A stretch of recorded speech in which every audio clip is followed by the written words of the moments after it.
Aaron had never been good with alien customs. He was a quiet engineer, more comfortable with machines than with people, and he preferred the company of humming engines over crowded halls.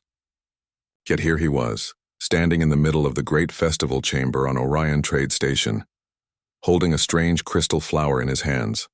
The hall was alive with colors. Banners from dozens of species floated in the air, shimmering with lights. Merchants, warriors, and diplomats moved among the crowd, each in their unique cultural attire. Aaron felt small among them.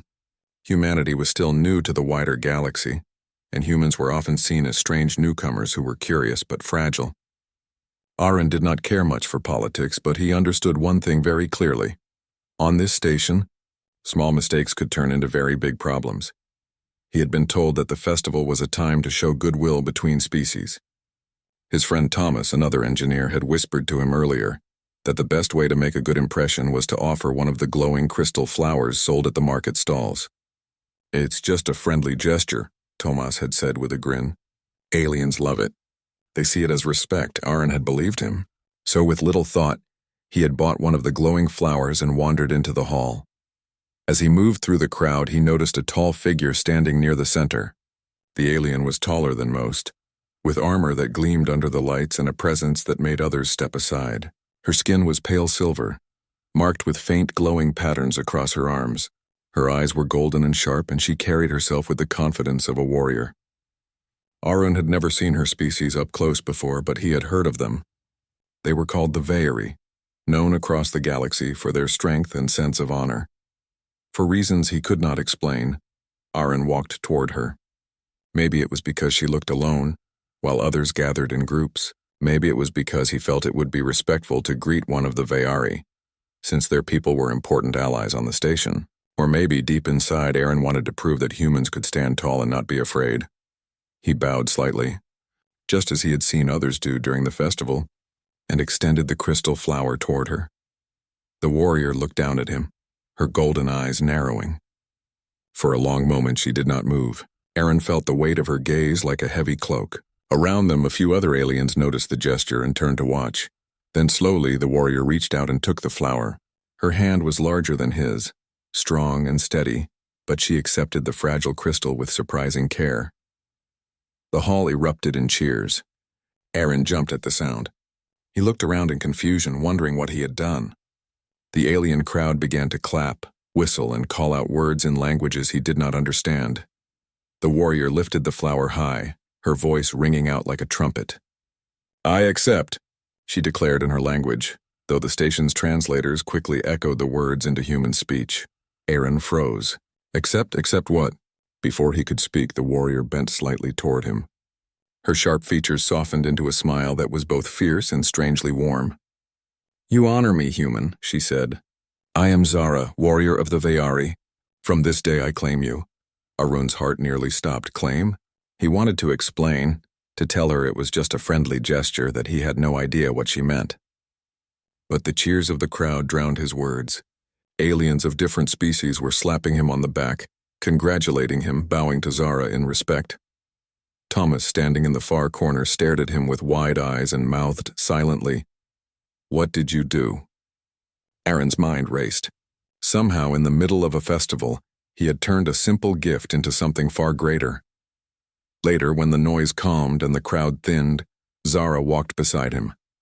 She carried herself with pride, and she spoke as if this was the most natural thing in the world. "Among the Ve'ari," she explained, "to present the crystal bloom is to propose a bond of life. It is the highest honor one may give. Only the bravest dare to offer it, for it binds two souls in loyalty and strength."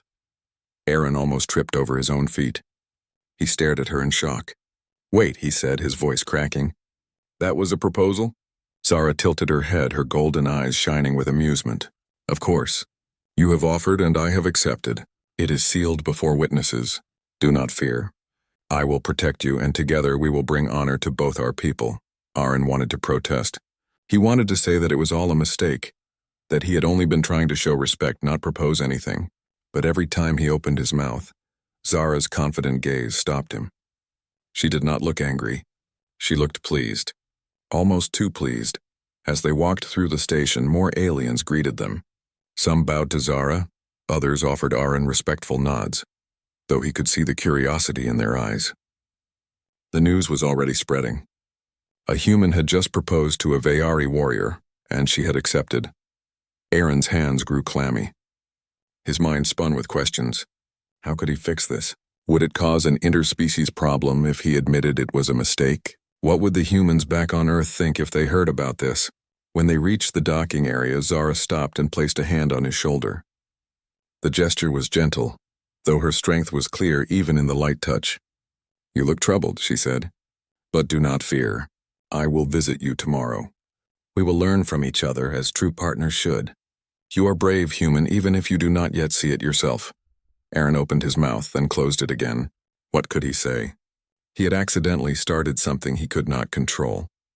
That night, lying in a small cabin, he stared at the ceiling. The crystal flower glowed softly on his desk, a reminder of what had happened. He covered his face with his hands and groaned. He had only meant to show respect. He had only wanted to do the right thing. But now he had proposed to an alien warrior and she had accepted. And tomorrow, she was coming back. Aaron woke up the next morning with a heavy feeling in his chest. He had barely slept the night before. Every time he closed his eyes, he saw the golden gaze of Zara, the Vayari warrior who now believed herself bound to him. The glow of the crystal flower on his desk made it worse. It was beautiful, yes, but to him it had become a symbol of trouble. He dragged himself out of bed, washed his face, and tried to focus on his work. As an engineer, he was assigned to check the station's power systems that day.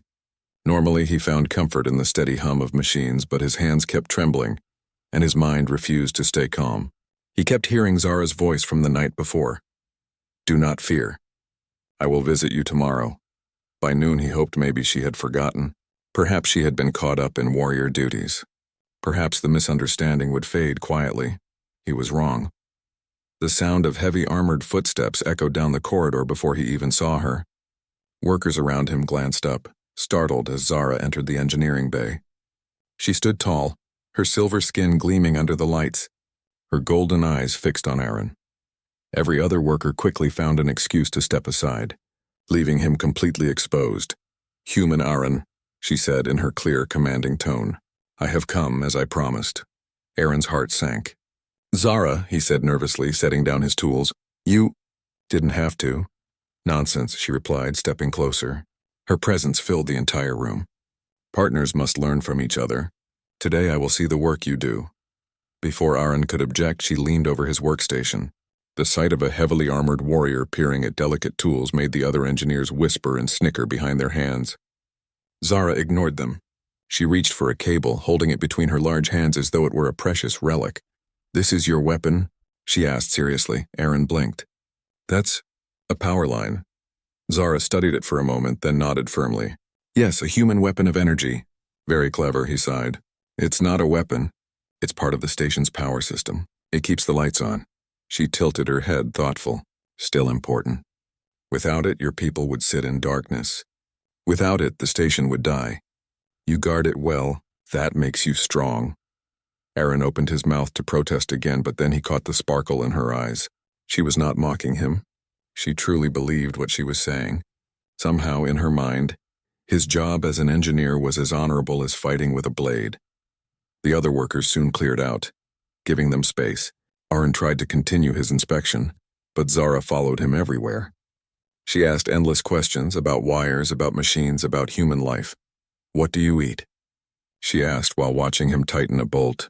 Mostly plants and animals, Aaron answered. What animals? Cows, chickens, fish, she frowned. Strange names. Are they strong creatures? Aaron chuckled awkwardly. Not really, they're food animals. Domesticated. Zara's eyes narrowed in thought. Then humans are hunters who mastered the weak. Interesting. Aaron rubbed his forehead. Every word he spoke seemed to be taken in the most dramatic way possible. When his shift ended, he hoped she would leave. Instead, she followed him through the marketplace, carrying herself proudly as if walking with him was some grand honor. Other aliens stared. Some bowed to Zara, others smirked knowingly at Arun. His cheeks burned with embarrassment. Finally, he stopped outside a small cafe. Listen, he said carefully. You don't have to spend your whole day with me. I'm sure you have more important things to do.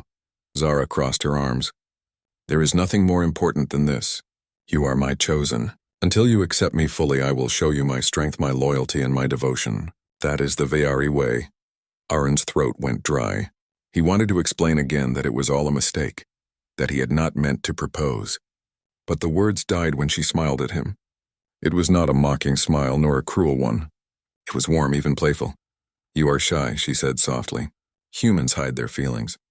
But I see through it. Every time you turn red, every time you stumble over your words, it only makes me certain. You feel as I do, even if you deny it. Aron's face turned crimson. That's not... you're misunderstanding. Perhaps, Zara said, her tone teasing. But misunderstandings can lead to truth. The days that followed were worse for Aron's nerves. Every morning Zara appeared. Sometimes she stood guard outside his workshop, intimidating anyone who tried to bother him. Other times she sat across from him at meals, watching him with sharp eyes, asking endless questions about humanity. She wanted to know everything: why humans built their cities so close to water, why they painted pictures on walls, why they sang songs even when there was no battle to fight. Aron answered as best as he could, though every explanation made her more fascinated. She repeated his words proudly to other Veari, telling them that humans had songs of courage and weapons of light, when in reality he had been talking about music and lamps. At night, he returned to his cabin exhausted. He thought about telling her the truth, about admitting that the proposal had been an accident. But then he imagined the look on her face if she found out. Would she be angry? Would her people be insulted? Would the station see it as a betrayal? The problem grew more complicated when other aliens began approaching him. A merchant from the Drelki species bowed and said, "Your union with the Veari will strengthen all humans. We are honored." A council officer from the station asked him if he needed new quarters, to better accommodate your warrior bride. Even his friend Thomas could not stop laughing whenever he saw him, calling him the luckiest unlucky human alive. Aron did not feel lucky. He felt trapped. But somewhere deep inside, he also felt something else. He remembered the moment when Zara had lifted the flower high in front of the crowd. Her voice had been proud, but her eyes had held a spark of joy. She was not just playing a role. She truly believed in what she had accepted. One evening, while walking back from work, he slipped on a loose panel and nearly fell into an exposed shaft. Before he could even react, a strong arm caught him. Zara had appeared from the shadows, pulling him back with effortless strength. "Careless," she scolded gently, "but I will not let harm come to you." Aron's heart pounded as he looked up at her. She was fierce, yes, but she had saved him without hesitation.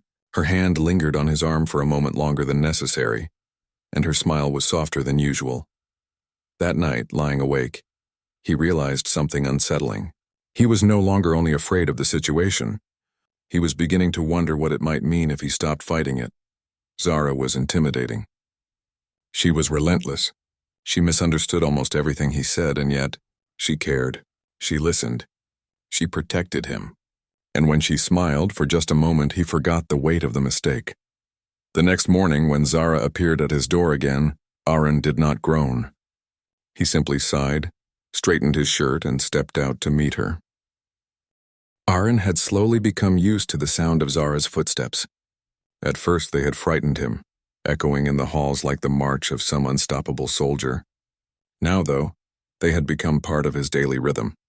He would wake, prepare for work, and without fail, Zara would be waiting outside his door with that steady golden gaze. Still, he was not fully at ease. The mistake of the proposal weighed on him every day, yet something else had begun to creep into his heart, something he had not expected. Zara was no longer just a towering alien warrior who misunderstood him.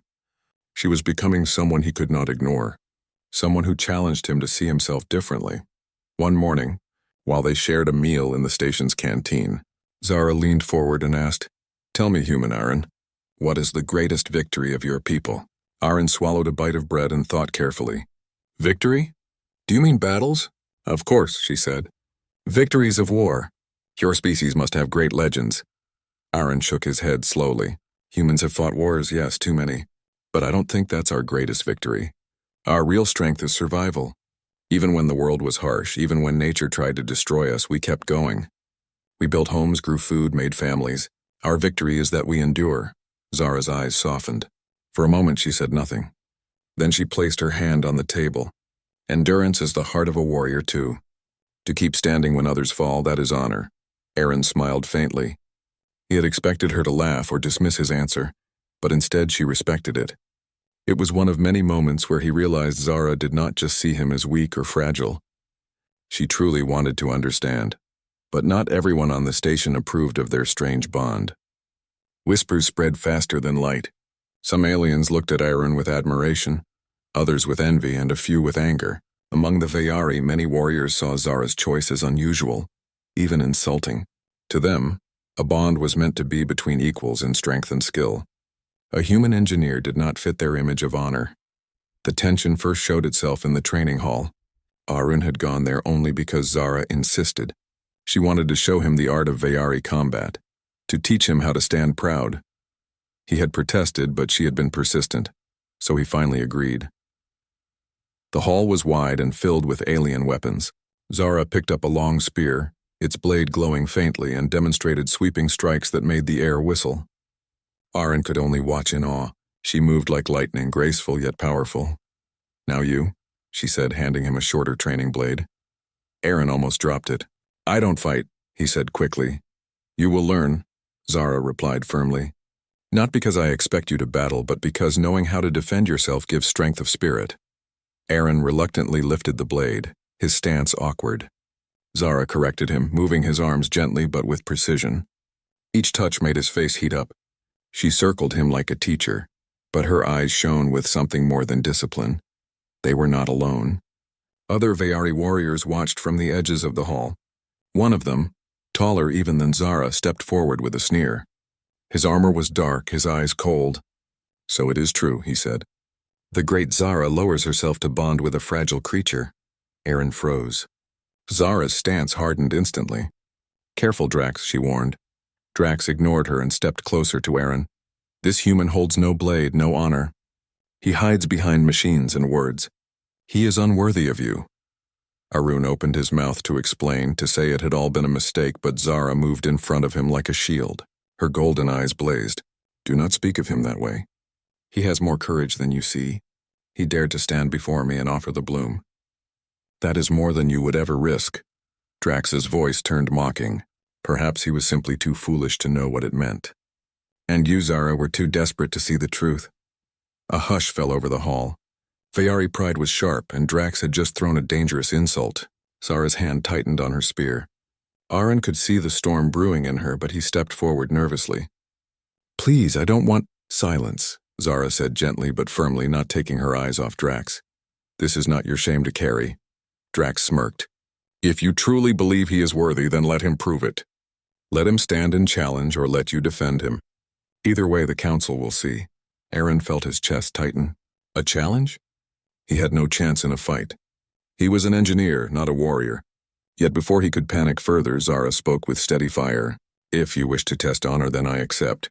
But hear me, Drax, this is not about him. This is about me, and I will not let you insult what I have chosen." The hall buzzed with whispers as Drax gave a cruel smile and walked away. The challenge was set. That night, Aaron paced his cabin restlessly. He wanted to tell Zara the truth more than ever. If she knew the proposal had been an accident, perhaps she would not risk herself for him. Perhaps the challenge would end before it began. When Zara came to see him, he finally tried. "Zara," he said softly, "you don't have to do this. You don't have to fight for me. I never meant for any of this to happen." She looked at him with calm eyes. "You gave me the bloom. Whether you meant it or not, you showed courage in front of all, and I accepted because I saw something in you. Something worth standing beside. Do not take that from me." Aaron swallowed hard. "But if you lose—" "I will not lose," Zara said, her voice steady. Then softer, she added, "But even if I did, I would not regret this. Because for once I fight not for my people, not for glory, but for someone I care for."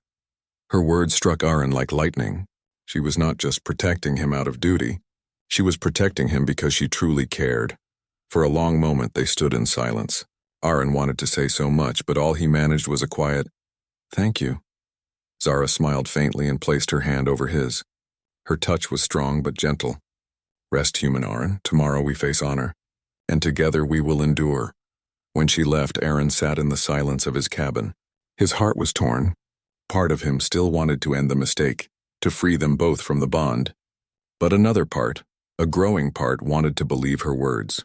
Maybe Zara saw something in him that he had never seen himself. Maybe the mistake was no longer just a mistake. The great hall of the station council was filled with tension. Aliens of many species gathered in the balconies, their voices hushed as they waited for the challenge to begin. The news had spread quickly. Zara of the Vayari was to defend her bond with a human against a rival warrior. For the Vayari, such a duel was no small matter.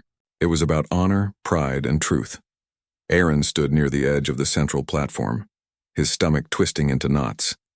The platform was wide and ringed with glowing lines, marking the space where warriors would fight.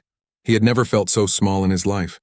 Around him, towering Vayari warriors whispered, their eyes flicking between him and Zara. Some looked amused, others angry, and a few even curious. Zara stood beside him, tall and steady, her silver skin glowing under the hall lights. Her armor gleamed and her golden eyes burned with calm determination. She rested her hand briefly on his shoulder. "Do not fear," she said quietly. "This is not your battle, it is mine. All you must do is stand with me."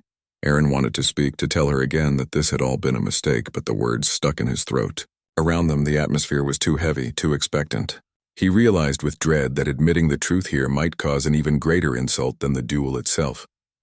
The council leader, a tall alien with crystalline skin, raised her hand to call for silence. "Today," she declared, her voice carrying across the chamber, "a challenge of honor shall be witnessed. Warrior Drax has questioned the bond of warrior Zara and the human Aaron. By our laws, Zara must prove her right to claim, or yield the bond." Gasps rippled through the crowd. Aaron felt his knees weaken, but Zara stepped forward with her spear in hand. "I accept the challenge," she said boldly. From the other side of the platform, Drax approached. His armor was darker, his spear longer, and his expression cold. He looked at Aaron with disdain before turning his gaze on Zara. "You shame yourself," he sneered. "And today I will end this foolishness." The council leader raised her hand again. The duel begins. The glowing lines around the platform flared, sealing the space. Arun's heart pounded as the two warriors circled each other. The hall grew silent, every eye fixed on the clash about to unfold. Drax moved first, striking with lightning speed. His spear cut through the air, aiming straight for Zara's chest. But Zara twisted aside, her own spear clashing against his with a sharp ring. The force of the blow echoed through the hall, making Aaron flinch. The duel continued, fast and fierce. Drax pressed forward with heavy, brutal strikes, each one meant to overpower. Zara, however, moved with precision. She parried, dodged, and countered with swift strikes of her own. The rhythm of their battle was like thunder and lightning, his strength against her speed. Aaron watched with wide eyes, his hands clenched tightly. Every time Drax's spear came close, his heart stopped. Every time Zara struck back, hope flared within him. The crowd shouted and gasped with each clash, the noise shaking the chamber. Minutes passed, but the fight showed no sign of slowing. Both warriors were skilled, both relentless. Drax struck low, forcing Zara to leap back. She spun, using the momentum to slash across his arm. Sparks flew as metal scraped against armor, and Drax snarled in anger. "You fight well," he growled, "but you fight for weakness." "You cannot win," Zara's eyes blazed. "I fight for choice, and that makes me stronger than you." With a sudden burst of speed, she struck again. Their spears clashed in a whirl of motion, the sound ringing like bells of war. Then in a final swift move, Zara twisted Drax's weapon aside and drove the butt of her spear into his chest. He stumbled back, crashing onto the platform floor. The hall erupted in cheers. Some shouted Zara's name, others simply roared in excitement. Aaron's heart raced as he saw Drax on the ground, his weapon clattering away. But Zara did not raise her spear for the final strike. Instead, she lowered it and stepped back. Her voice rang clear across the chamber. "I have won. But honor is not only victory in battle. True honor is respect, and respect means giving him the choice." The hall fell silent. Even Drax looked stunned. Zara turned toward Aaron. Her golden eyes softened, filled with warmth that cut through the tension of the hall. "Human Aaron," she said, her voice steady, "you gave me the bloom and I accepted. But today I will not bind you with my victory. The choice is yours. Stay with me or walk away." Either way, I will not dishonor you. Aaron felt the weight of every gaze in the hall. Dozens of species were watching, waiting for his answer. His throat went dry. This was the moment he had dreaded, yet somehow, it was also the moment he had been searching for.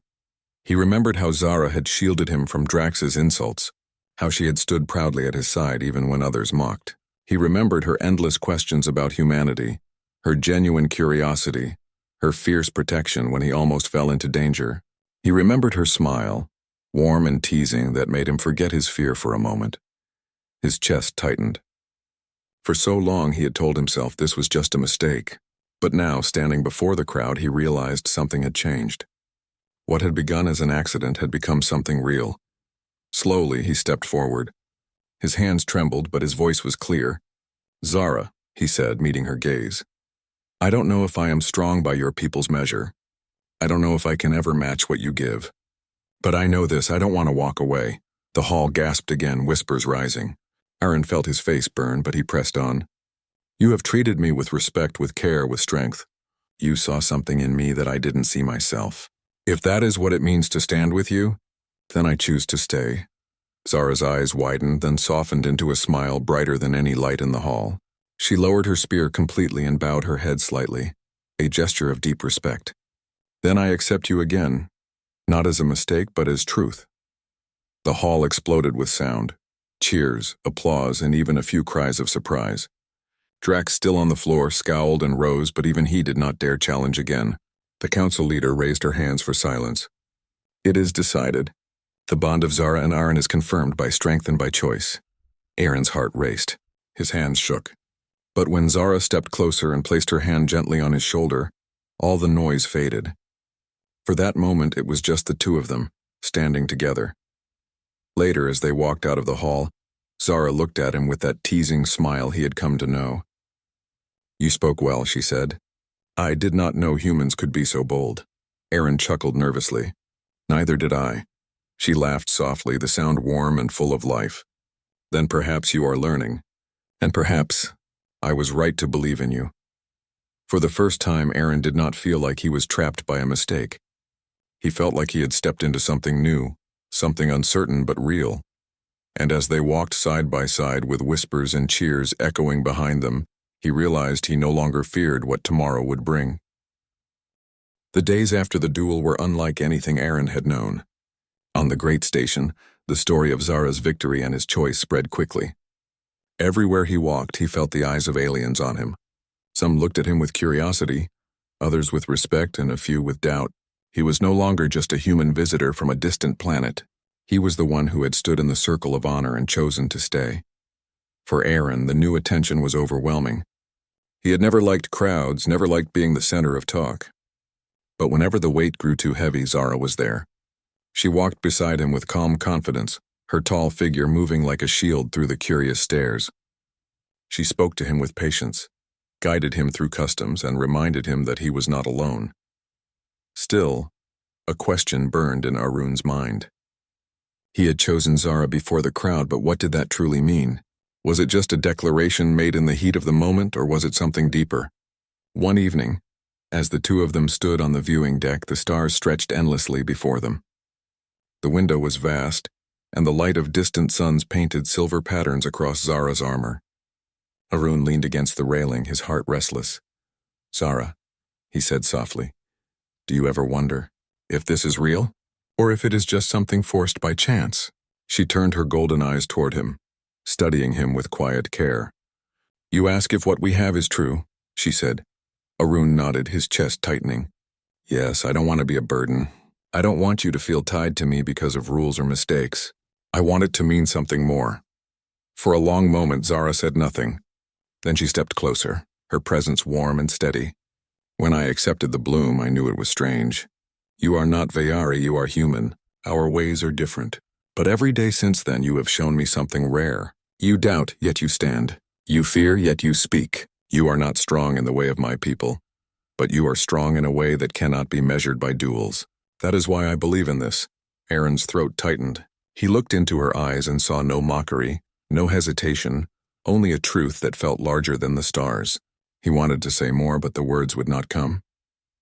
Instead, he simply nodded, and for the first time he felt a quiet peace settle over him.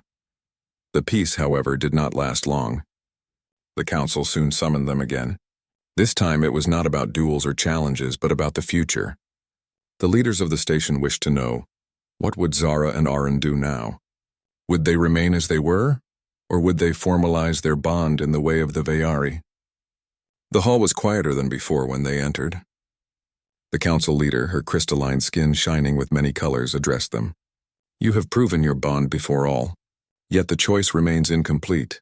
Will you take the path of permanence, or will you leave this tie as it is? Aaron's heart pounded. He had not expected this. His mind raced with doubts. Permanence in Vayari terms meant more than ceremony. It meant a lifelong promise, a union recognized across the stars. Was he ready for that? He glanced at Zara. She stood tall, calm as always, but he saw the faint flicker of uncertainty in her eyes.